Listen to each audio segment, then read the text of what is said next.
Now, if I said post-traumatic stress disorder, you probably think about the armed forces. But what about the emergency services working here in the UK? Tonight, in a heartfelt film for us, some of those working on the front line open up about their own mental health. It is quite a distressing scene, as you would imagine. 6-year-old boy and a 41-year-old lady. There was also another male within the premises with significant stab wounds. That male has been arrested on suspicion of murder and has been conveyed through to Royal Preston Hospital. I had to identify the child and make sure that there was absolutely nothing we could do. And I think seeing the child in the same pyjamas that my kids have, same kind of bedroom, you relate it very much back to yourself. I had to go through it in my head and rationalise what had happened. It was really difficult to do that. We all have a breaking point. Everyone will have a breaking point. It can be quite a stressful and pressured job. Not only the volume of calls that we deal with, the traumatic jobs we go to as well. There's nothing that can prepare you for being in the home of a family and watching their child die. People don't think that we are emotionally affected by these cases, but that's simply because we are so focused on the task in hand and trying to get as good an outcome as possible. But really, you know, all these cases do affect you on some level because we are all human. I was first on scene at a fatal road traffic collision. It was a few months after that I started having symptoms of PTSD. I had physical shaking any time I was near a motorcycle, as it had been a motorcycle that had been involved in the crash. So every time one overtook me or one went the other way on the road or I could hear one revving up, I would start to physically shake. These are all danger areas active, and that's some sort of missile gun, rocket stroke stuff. Should we avoid that? And as is that. So let's avoid them too. Yeah. You can have a really visceral feeling, you know, you can lose your appetite and feel a bit unwell. Often little things would remind me of it, like if I was in the supermarket, for example, I'd look at other young children and that would take me straight back to the event itself. It's the cases where you perhaps wonder whether you could have done something a little bit different if you made a different decision, or wonder whether you should have done something earlier, or start to think things through a little bit where you maybe sit on it a little bit longer than you should. So we carry blood, 2 units of fresh frozen plasma and 2 units of red blood cells. So when you go home to your own children, that's definitely when it hits you the most, I think, because then you draw a lot of similarities between the patients and the families you've been involved with and what you've got at home. Now get the bags in, get the Auto Plus battery checked. It's normal to be upset about a job.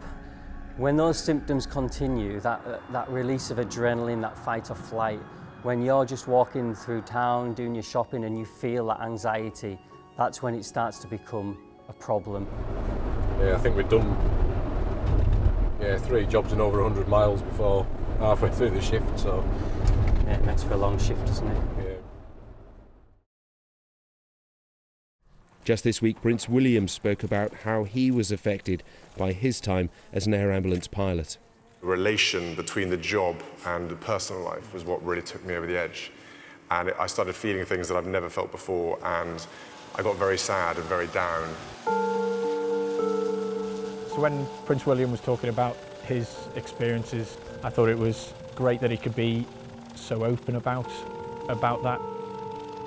He's somebody that people listen to and respect, you know, from around the community. Experiences like this can affect people from all walks of life and in any profession, from Prince William all the way to volunteer emergency responders. When we're seeing death and people suffering on a daily basis, it's going to affect you, and it's all right to affect you. It shouldn't make you ill, though. That's the thing. It shouldn't make you unwell to the point that you can't come to work, that you can't have a quality of life when you get home at night with your family. When I did my technician's course a few years ago, there was 22 of us on that course, and over the past 4 years, 4 of them have attempted to take their own lives. The suicide rate of paramedics is double that of the general population. Up to a quarter of emergency workers have experienced or had a diagnosis of post-traumatic stress disorder, PTSD.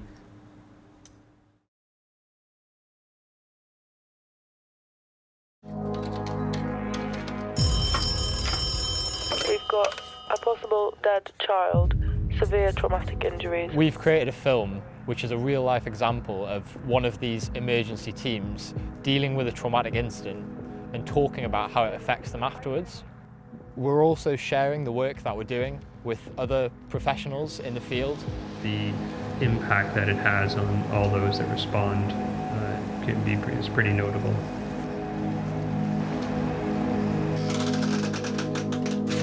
Unless you deal with that and come to terms with it and process it in a healthy way, it will inevitably end up impacting your life and those around you.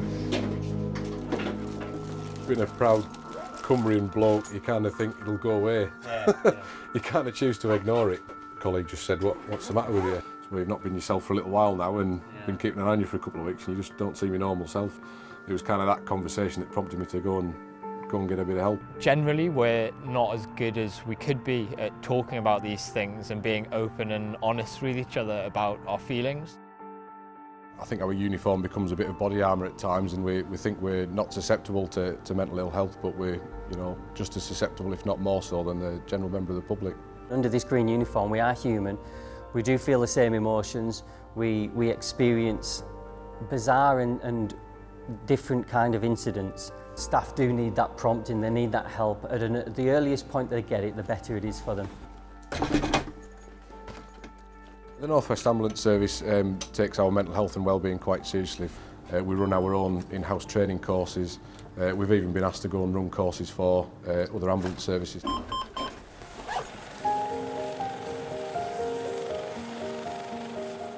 It is a normal thing to react like that. We wouldn't really want to work with anybody that didn't react in a similar way, because we are all human. It's what makes us good at our job, but it's also what can make us quite vulnerable sometimes. We're busier than we ever have been. We're attending more jobs, so that element of time to be able to speak to somebody, to be able to have a chat in the cab, to come back and have a cup of tea with somebody, those are disappearing a little bit now.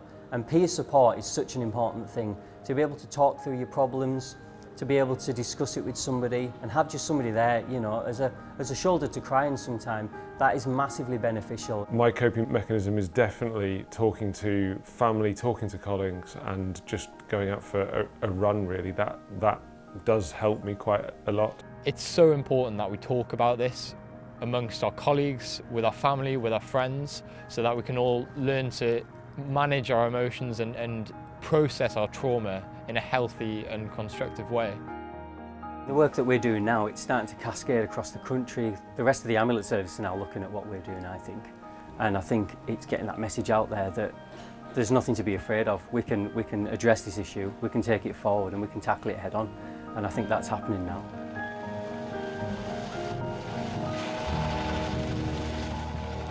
And of course, a huge thank you to everyone who had the courage and strength to be so open about their experiences there. But that's it for tonight.